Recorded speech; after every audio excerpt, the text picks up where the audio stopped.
श्री कृष्ण गोविंद हरे मुरारे, हे नाथ नारायण वासुदेवाय।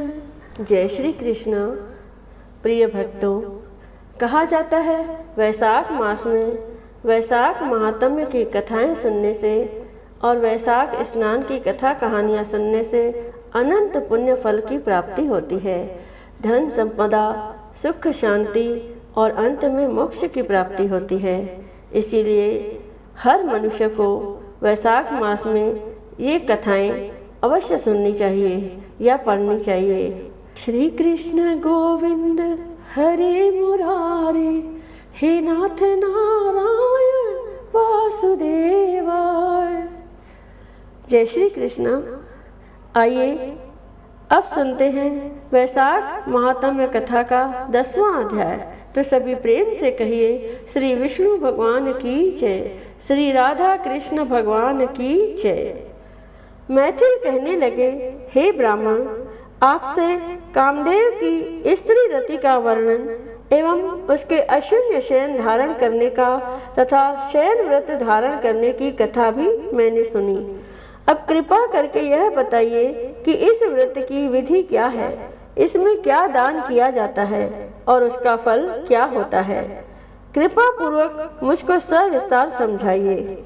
यह बात सुनकर श्रुतदेव कहने लगे कि यह अशून्य शयन व्रत पापों का नाश करने वाला है। इसका विधान पहले ही श्री हरि ने लक्ष्मी जी से कहा था, वह मैंने तुमको सुनाया। इस व्रत के करने से भी लक्ष्मीपति भगवान विष्णु प्रसन्न होते हैं। इस पाप नाशक व्रत के किए बिना मनुष्य जो गृहस्थ धर्म में प्रवेश करता है उसके सब कर्म निष्फल हो जाते हैं। श्रावण शुक्ल तृतीया को इस व्रत को धारण करना चाहिए। चतुर्मास में अभिन्यास भोजन करना चाहिए। श्री लक्ष्मी नारायण के पूजन को चतुर्मास व्यतीत हो जाने पर विधिवत इसका पालन करना चाहिए।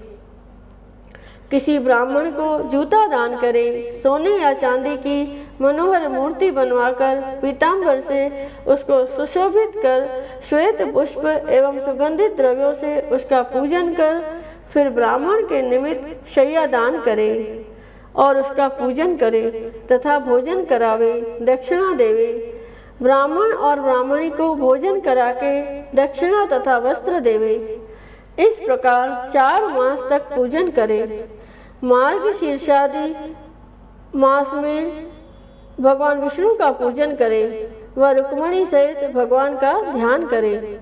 इसी प्रकार 4 मास तक भगवान का पूजन करता रहे। जिनको सनकादिक ऋषि पूजते हैं ऐसे भगवान का पूजन करें और इस व्रत को आषाढ़ शुक्ल तृतीया को समाप्त कर देवे। ओम नमो नारायण इस मंत्र से हवन करें। चैत्रादि मास में पुरुष सूक्त से हवन करें। मार्गशीर्ष मास में विष्णु नारायणाय वदमहे इस मंत्र से हवन करें। पंचामृत से भगवान को स्नान करावे। विष्णु धाम को जाने वाला मनुष्य यह सब कार्य अवश्य करे।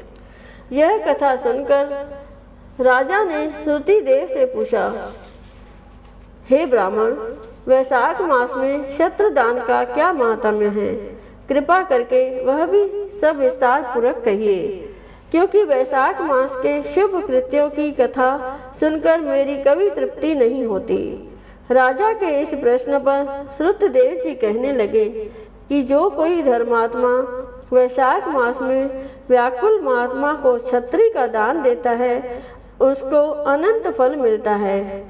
इस संबंध में मैं तुमको एक प्राचीन इतिहास सुनाता हूँ। सतयुग में हेमकांत नाम वाला बंगाल देश में एक राजा था। यह राजा कुशकेतु का पुत्र था और अनंत बलवान था।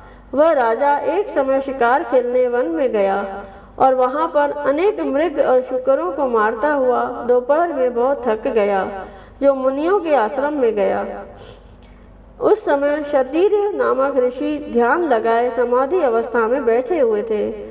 उनको यह मालूम नहीं हुआ कि कौन आया है और वह निश्चिंत होकर बैठे रहे और आए हुए राजा का कुछ भी सम्मान न कर सके। इस पर राजा को बड़ा क्रोध आया। वह ऋषि को मारने के लिए आगे बढ़ा, परंतु ऋषि के शिष्यों ने उसे रोका और कहा कि दुर्बुद्धि सुन, हमारे गुरु इस समय समाधि अवस्था में बैठे हैं, उनको यह भी पता नहीं कि बाहर क्या हो रहा है, इसीलिए क्रोध करना उचित नहीं। तब क्रोधित होकर राजा कहने लगा कि ब्राह्मण, मैं बहुत थक गया हूँ और तुमने कुछ भी मेरा अतिथि सत्कार नहीं किया। तब शिष्यों ने कहा कि हम तो गुरु के अधीन हैं, बिना उनकी आज्ञा के कुछ भी नहीं कर सकते। शिष्यों का ऐसा वचन सुनकर राजा ने क्रोध से अपना धनुष उठा लिया। मुझसे दान लेकर मुझको ही शिक्षा देते हो, ऐसे कृतघ्नों को अवश्य मारना चाहिए। ऐसा कहकर राजा उन पर बाण चलाने लगा। इससे वह शिष्य भयभीत होकर इधर उधर भागने लगे। राजा के सैनिकों ने उनको चारों ओर से घेर लिया और राजा ने उनमें से 300 शिष्यों को मार दिया। जब आश्रम में कोई न रहा तो आश्रम की सब वस्तुएं लेकर राजा और उसके सैनिकों ने खूब भोजन किया। सायंकाल जब राजा अपने घर पर आया तब उसके पिता राजा शतकेनु ने सब वृतांत सुनकर पुत्र की बहुत निंदा की तथा उसको घर से बाहर निकाल दिया। जब पिता ने उसको त्याग दिया और राजा हेमकांत वन में चला गया तो वह अत्यंत व्याकुल होकर इधर उधर फिरने लगा और ब्रह्म हत्या उसको सताने लगी। इस प्रकार उस दुरात्मा को फिरते फिरते 18 वर्ष बीत गए। तो एक दिन त्रित नाम के ऋषि वैशाख मास में तीर्थ यात्रा करते हुए उस वन में आ गए और धूप से व्याकुल होकर मूर्छा खाकर पृथ्वी पर गिर पड़े। तो दैवयोग से हेमकांत ने ऋषि को मूर्छा खाकर गिरते हुए देख लिया और उनके मन में बड़ी दया उत्पन्न हो गई। उसने ढाक के पत्तों की एक छतरी बनाई और मुनि के सिर पर लगा दी, तुम्बी का जल पिलाया। इस उपचार के करने से मुनि की मूर्छा निवृत्त हो गई और हेमकांत की बनाई हुई छतरी को लेकर मुनि की इंद्रियों में चैतन्यता आ गई और वह शनै शनै ग्राम में पहुंच गया। इस पुण्य से उसकी 300 ब्राह्मणों की हत्या का पाप क्षण भर में नाश हो गया। तब हेमकांत ने बड़ा आश्चर्य किया, उसके द्वारा इतने कष्ट देने पर भी वह सब हत्याएं कहाँ गई, कैसे दूर हो गई। इस प्रकार जब वह यह बात सोच ही रहा था तो उसकी मृत्यु निकट आ गई और उसको संग्रहणी का रोग लग गया। जब उसके प्राण निकलने लगे तो उसको 3 भयंकर यमदूत दिखाई दिए और हेमकांत को डराने लगे। तब हेमकांत मौन साध कर धन दान को याद करके भगवान विष्णु का स्मरण करने लगा। भगवान ने उसी समय अपने मंत्री विश्वक्सेन को आज्ञा दी कि तुम अभी जाकर यमदूतों को रोको और वैशाख मास में छत्र दान करने वाले हेमकांत की रक्षा करो। वह निष्पाप है और भक्त है। तथा उसके पिता कुशकेतु से कहो कि तुम्हारा पुत्र धर्म से रहित है, परंतु वैशाख मास में निरत होने से मेरा प्रिय है। उसने यद्यपि बहुत बड़े पाप किए हैं, किंतु उसने धूप से व्याकुल मूर्छित ऋषि की रक्षा की है और वैशाख मास में छत्र का दान किया है, इससे वह निष्पाप हो गया है। एवं पुण्य के प्रभाव से वह शांत स्वभाव जितेंद्रिय एवं निष्पाप हो गया है और चिरायु भी हो गया है। वह सब गुणों में तथा वीरता में तुम्हारे ही समान है, अतः उसको राज्य का भार सौंप दो, क्योंकि वह बड़ा बलवान है। फिर विश्वक्सेन हेमकांत को अपने साथ लेकर उसके पिता के नगर में गया, जिसको देखकर कुशकेतु अत्यंत आश्चर्य में पड़ गया।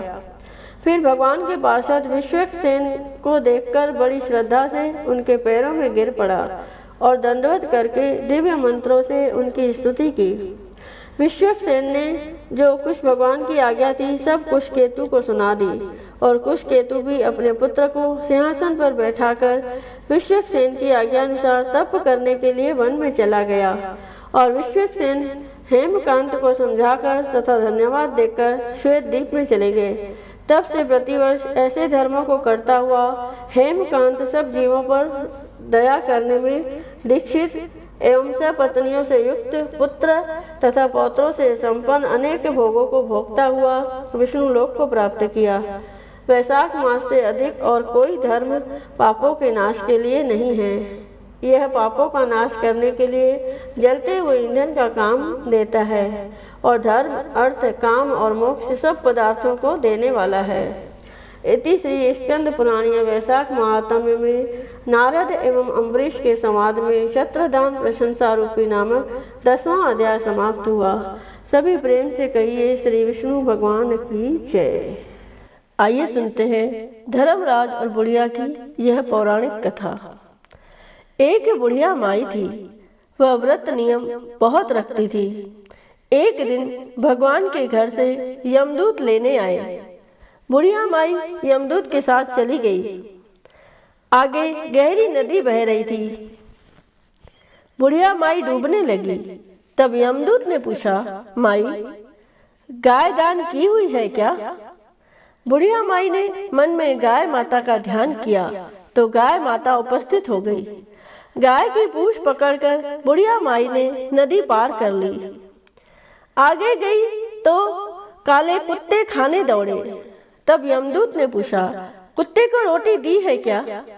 बुढ़िया माई ने मन में कुत्ते का ध्यान किया तो कुत्ते चले गए। आगे चली तो काले कौवे बुढ़िया माई को चोंच मारने लगे। तब यमदूत ने कहा, ब्राह्मण की बेटी को सिर में तेल लगाने को दिया है या नहीं? बुढ़िया माई ने ब्राह्मण की बेटी को याद किया तो कौवे ने चोंच मारना छोड़ दिया। आगे गई तो पैरों में कांटे चुभने लगे। यमदूत ने कहा, चप्पल दान किया है?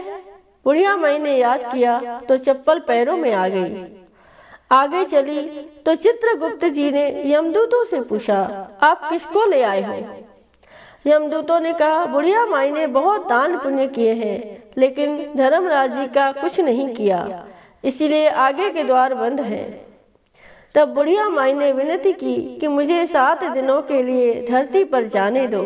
मैं इन 7 दिनों में धर्मराज जी की कहानी सुनकर उद्यापन कर वापस आ जाऊंगी। धर्मराज जी ने उसके प्राण लौटा दिए। धरती पर बुढ़िया माई के शरीर में जान वापस आ गई। सभी लोग बुढ़िया माई को जीवित देखकर भूतनी भूतनी चिल्लाकर भागे दौड़े। बुढ़िया माई अपने घर आई।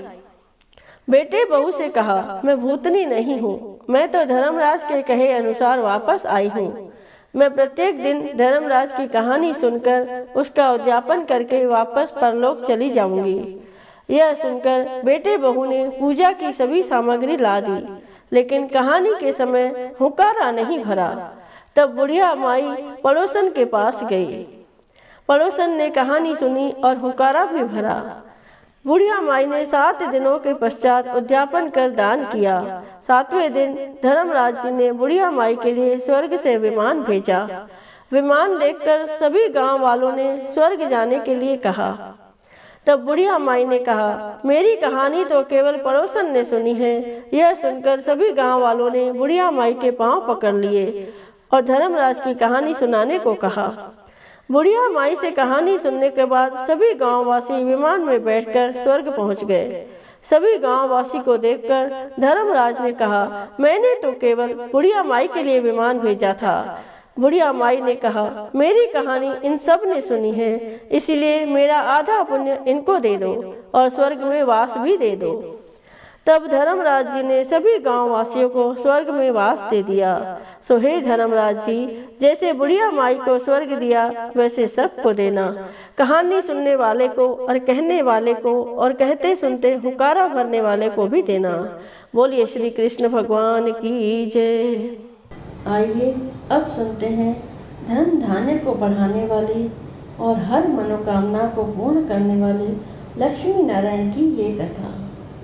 लक्ष्मी नारायण कथा के अनुसार एक बार जब दोनों की महत्ता में से कौन अधिक महत्वपूर्ण है, इस पर बहस बढ़ जाती है, तब नारायण भगवान इस तथ्य को समझाने के लिए एक परीक्षा का आयोजन करते हैं। भगवान नारायण ब्राह्मण का वेश बनाकर एक गांव में जाते हैं और वहां के मुखिया से कहते हैं कि वह उस स्थान पर श्री नारायण का पूजन करना चाहते हैं। गांव के मुखिया उनकी बात मानकर उन्हें एक निवास स्थान देते हैं। उनके लिए कथा के स्थान का बंदोबस्त भी किया जाता है। गांव के सभी लोग उस कथा में प्रतिदिन शामिल होने लगते हैं। ऐसे में लक्ष्मी जी अपनी स्थिति को नज़रअंदाज होते देखती है तो वह भी वेश बदलकर एक वृद्ध स्त्री के रूप में वहां पहुंच जाती है। एक स्त्री जो कथा में जाने के लिए घर से निकल रही होती है उससे पानी मांगती है। ऐसे में स्त्री उन्हें पानी पीने को देती है, पर जैसे ही वृद्ध स्त्री उसे उसका बर्तन वापस करती है तो वह स्वर्ण धातु का हो जाता है। इस चमत्कार को देखकर वह गांव के सभी लोगों को इस बात के बारे में बताती है। सभी लोग कथा से उठकर उस चमत्कार को देखने के लिए वहां चले आते हैं। धन के लोभ का स्वरूप के कारण नारायण उस स्थान से चले जाने के लिए प्रस्थान करते हैं तो लक्ष्मी वहां आकर उन्हें अपनी महत्ता को स्वीकार करने की बात कहती है। श्री नारायण मान जाते हैं कि लक्ष्मी उनसे अधिक महत्व रखती है और वहां से चले जाते हैं। ऐसे में लक्ष्मी जी उनके जाने से दुखी होकर जाने लगती है तो गांव के लोग उन्हें रोकने लगते हैं। इस प्रकार वह उन्हें कहती है कि जहां नारायण कथा पूजन का वास नहीं होता है वहां लक्ष्मी का भी कोई स्थान नहीं हो सकता है। जिस स्थान पर लक्ष्मी और नारायण दोनों का पूजन होगा वहीं मैं स्थापित हो सकती हूँ। इस प्रकार लक्ष्मी जी नारायण जी के समक्ष इस बात को कहती है कि आपके बिना मैं कुछ नहीं और मेरे बिना आप, हम दोनों एक दूसरे का स्वरूप ही हैं। ऐसे में जो भी भक्त लक्ष्मी नारायण रूप का एक साथ पूजन करते हैं उन्हें सदैव प्रभु का आशीर्वाद प्राप्त होता है। बोलो लक्ष्मी नारायण भगवान की जय।